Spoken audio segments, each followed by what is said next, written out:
Assalamu alaikum to all. I hope that you all are doing well and taking care of your health, because in these days it is very important to stay healthy, stay active, stay safe, and most importantly stay at home. As you all know, due to critical situation of COVID-19, we are not taking physical classes, so please ensure that you avail the facility of online classes and try your best. So students, I am your English A teacher, class 5. This is your assignment, homework assignment, words and meanings. Let's start the work. Words and meanings. First word is renovate. Renovate. RENOVATE.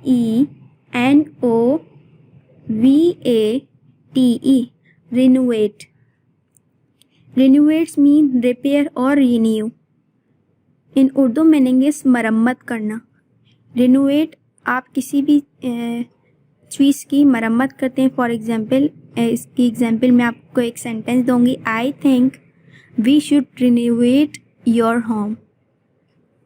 हमें अपना घर दोबारा मरम्मत करना चाहिए, renovate करना चाहिए, क्योंकि वो ख़राब हो चुका है.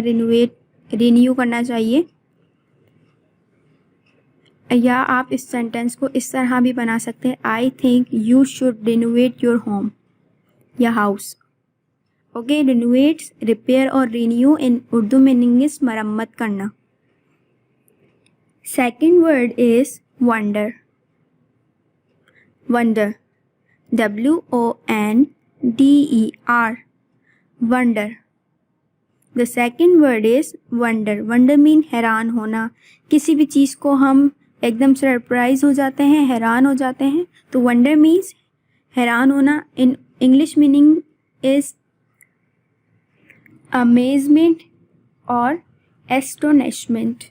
इसका सेंटेंस हम बनाएंगे. I wonder why he left his job. I wonder why he left his job. The third word is smash. SMASH. Smash. The word is smash. SMASH. Smash.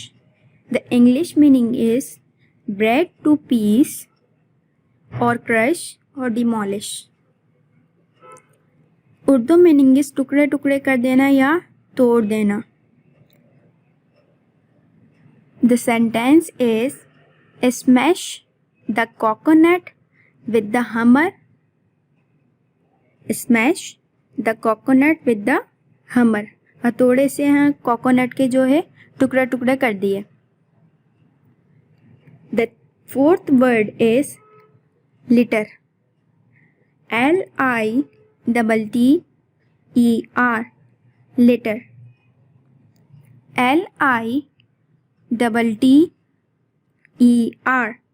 Litter. The English meaning is garbage or trash.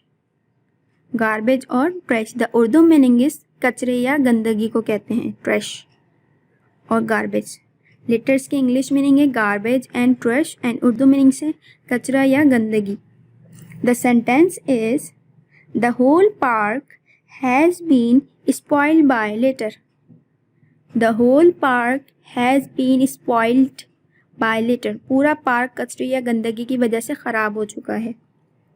Okay, the next word is enormous. आप मेरे साथ pronounce कीजिए enormous.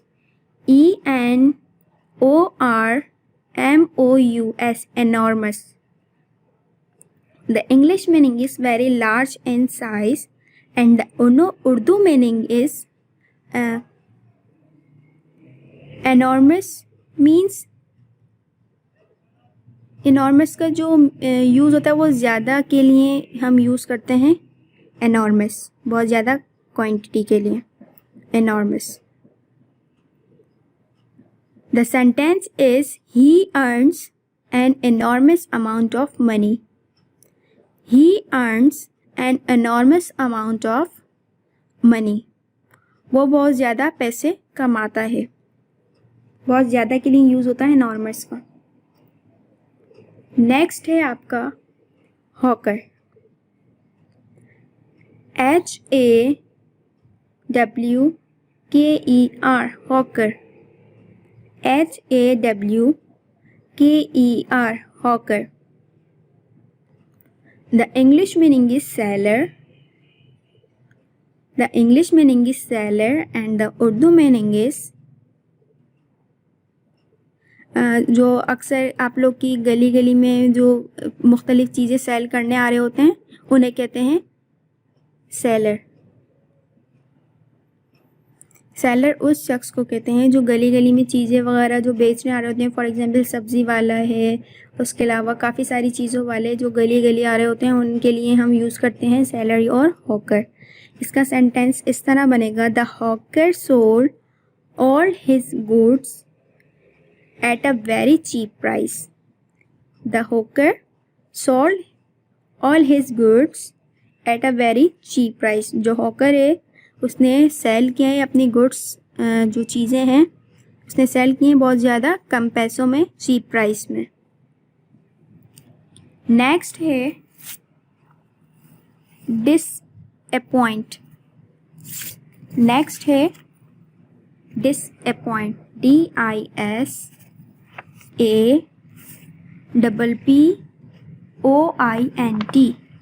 DISAPPOINT. disappoint. DISAPPOINT.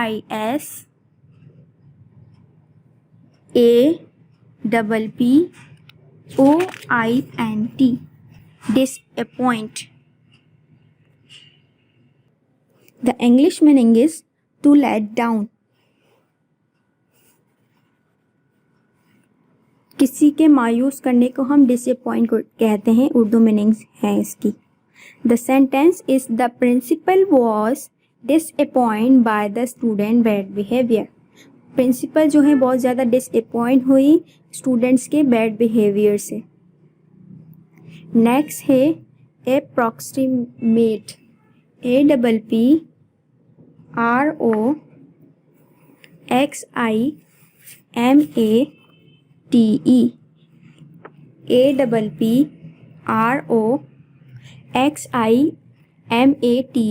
approximate. The English meaning is approach or come near. The English meaning is approach and come near and the Urdu meaning is अंदाज़ा या करीब आना या करीब लाना. The trains जो ट्रेंस बोलियो में एफोस्ट्रोफी के बाद जो एस लगता है वो हम किस लिए यूज़ करते हैं? का, की, के लिए. जैसे ट्रेन का या सारास पेन, एफोस्ट्रोफी के बाद जो हम एस यूज़ कर रहे होते हैं का या की के लिए यूज़ कर रहे होते हैं. जैसे फॉर एग्जांपल THEDA एफोस्ट्रोफी एस. जो एफोस्ट्रोफी के बाद एस यूज़ कर रहे हैं इसका मीनिंग है का और की. सारास पेन, सारास बुक, सारा की बुक, सारा का पेन. एफोस्ट्रोफी के बाद जो यूज़ होता है ए का, वो हम जो उसके जो मीनिंग सारे होते हैं वो का और की के आ रहे होते हैं. होपफुली आप अंडरस्टैंड कर रहे होंगे. The trains approximate time of arrival is 10:30. यानी ट्रेन के आने का अप्रॉक्सीमेट टाइम जो है वो क्या है? 10:30. नेक्स्ट है कॉम्प्लीमेंट. आप लोग यूज़ करते होंगे कॉम्प्लीमेंट दें, तो इसकी इंग्लिश मीनिंग क्या है कॉम्प्लीमेंट की? एक्सप्रेशन और of admiration. Expression of admiration, किसी की तारीफ़ करना या सराहना. The teachers compliment student on his work. Teacher ने कॉम्प्लीमेंट किया, उसकी तारीफ़ की स्टूडेंट्स की उसके काम पे. नेक्स्ट है blame. Blame means BLAME. Blame means इल्ज़ाम देना या किसी को दोष देना, इल्ज़ाम लगाना, ब्लेम करना. The English meaning is declare that someone और समथिंग इज़ रिस्पॉन्सिबल और अ फॉल्ट और wrong. The Urdu meaning is इल्ज़ाम देना. The sentence is don't put the blame on me. मुझ पर ब्लेम मत डालो, don't put the blame on me, मुझ पर इल्ज़ाम मत डालो। नेक्स्ट है बिटर। बिटर मीन कड़वा,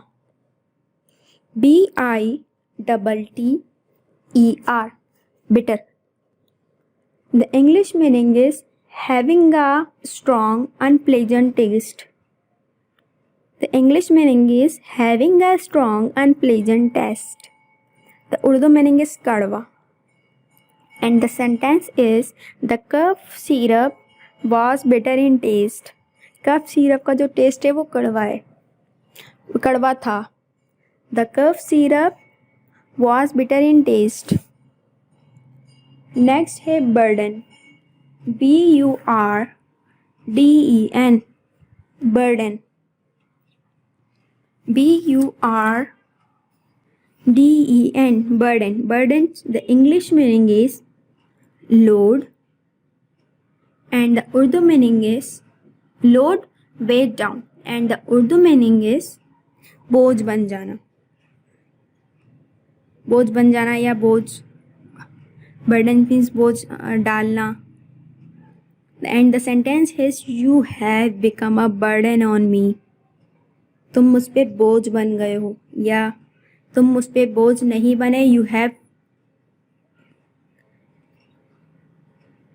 haven't become a burden on me.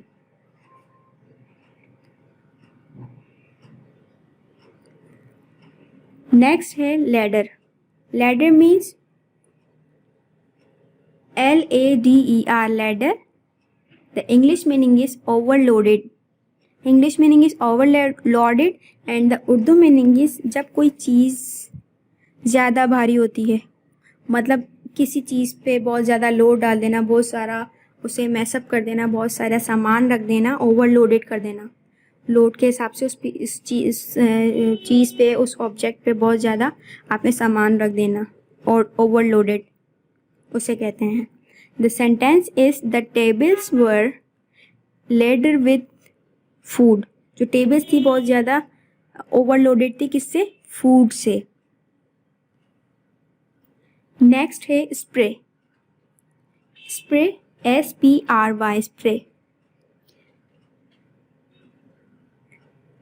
Sorry, next है chase, CHASE, chase, CHASE, chase. The English meaning is to follow and the Urdu meaning is किसी का पीछा करना।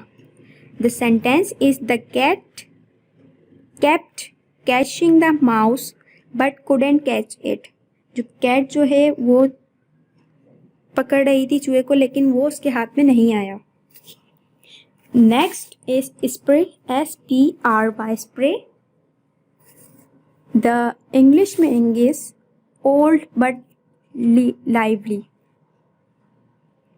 and the Urdu meaning is जो बूढ़े होने के बावजूद बहुत ज़्यादा चाको चौबंद रहते हैं, मतलब एक्टिव रहते हैं। जो ओल्ड एज के, जो आपने देखे होंगे मैन और वुमेन्स, वो बहुत ज़्यादा एक्टिव रहते हैं, उनके लिए हम स्प्रे यूज़ करते हैं। इसका जो सेंटेंस है इसका, the spray women runs two meals every morning. जो एक वुमेन है वो रन्स करती है 2 मील्स एवरी मॉर्निंग, हर सुबह जो है वो 2 मील्स रन कर रही होती है।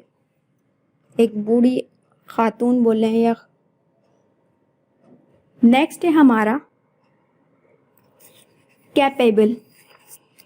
नेक्स्ट है capable,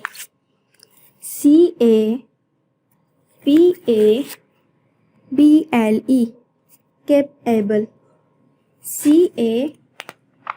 CAPABLE, capable. The English meaning is skilled or able and the Urdu meaning is qabil. And the sentence is you are not capable for this work. You are not capable for this work. आप इस काम करने के काबिल नहीं हैं। Next है हमारा stain, STAIN, stain, STAIN, stain. The English meaning is mark or discolor with something that is not easily removed. Stain means दाग लगना, दाग धब्बे जो लग जाते हैं, इसलिए हम stain यूज करते हैं. The sentence is the coffee left stain on his shirt.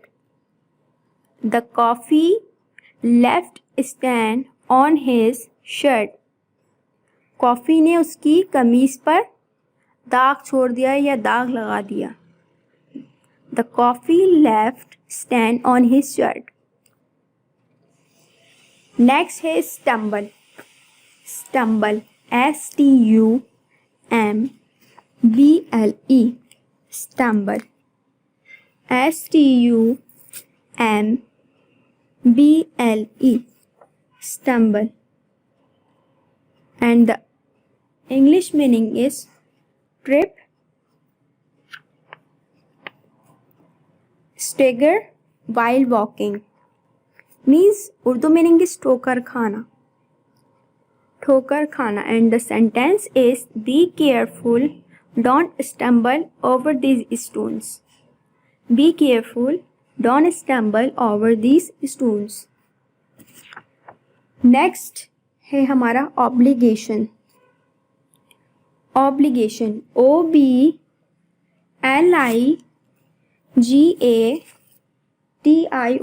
Obligation. And the English meaning is something that you must do. Something that you must do. Or as you can say, duty. You have to work, you have to do this work. And इसको उर्दू में कोई ऐसी चीज़ जो आप पर लाजिम हो, मतलब आपने करनी ही करनी है, आपको ऑब्लिगेशन है कि आपने करनी ही करनी है, ऑब्लिगेशन हम इसलिए यूज़ करते हैं. And the sentence is it is an obligation of every citizen to follow the rule of the country. It is an obligation of every citizen to follow the law of the country. यानी मुल्क के कानून पर पासदारी करना या अमल करना हर शहरी पर फ़र्ज़ है. मुल्क के कानून पर पासदारी या अमल करना हर शहरी पर फ़र्ज़ है. It is an obligation of every citizen to follow the law of the country. And the next is inhabitant. I-N-H-A-B-I-T-A-N-T.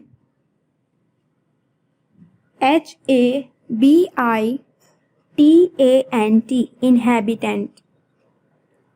And the English meaning is the person who lives in a place. The person who lives in a place. किसी जगह रहने वाले को inhabitant कहते हैं. For example इसकी मैं example आपको एक सेंटेंस बना के दूंगी. It is an inhabitant of तुर्की. वो तुर्की का रहने वाला है. He is an inhabitant of Turkey. वो तुर्की का रहने वाला है. Next helpless. H-A-P हेप L-E-S-S helpless. The English meaning is unfortunate. The English meaning is unfortunate. The Urdu meaning is बस बदकिस्मत, काबिले रहम, नाकाबिले रहम. The sentence is the helpless victim of the flood were helped by the government. The helpless victims of the flood were helped by the government. यानी सैलाब के बदकिस्मत मुतासिरीन की हुकूमत ने मदद की. मतलब जो सैलाब वगैरह में जो मुश्किल में आ जाते हैं उनको हेल्प करना, हेल्प की गवर्नमेंट में.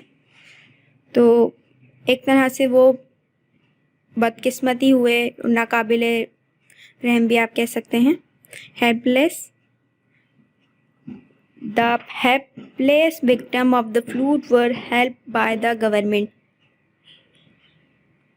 So students, ये आपके वर्ड्स मीनिंग थे जो मैंने आपको अभी बताए। इसमें से आपने अपनी कॉपी में स्टार्ट के 10 राइट करने हैं, वर्ड्स एंड मीनिंग्स दोनों। स्टार्ट के आपने 10 वर्ड्स एंड मीनिंग्स राइट करने हैं, देन आपने उसके सेंटेंस बनाने हैं। स्टार्ट के 10 आपने लेने हैं। स्टार्ट के 10 कौन कौन से हैं मैं आपको रिवाइंड करवा दूँ, किस किस का आप सेंटेंस बनाएंगे, वर्ड्स मीनिंग लिखेंगे। फर्स्ट वर्ड है रिनोवेट, सेकंड है वंडर, थर्ड है स्मैश, फोर्थ है लेटर, 5 है इनॉर्मस, 6 है हॉकर, 5 है डिसअपॉइंट, 6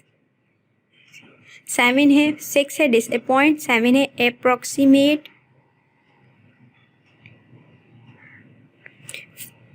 और नेक्स्ट है कॉम्प्लीमेंट एंड लास्ट है ब्लेम। ये आपके 10 वर्ड्स हैं जो आपने अपनी कॉपी में वर्ड्स एंड मीनिंग दोनों राइट करने हैं। देन आपने इसके सेंटेंसेस एक सेंटेंसेस बनाना है इसी के आगे। So students, if you have any problem regarding this video, ask me on WhatsApp.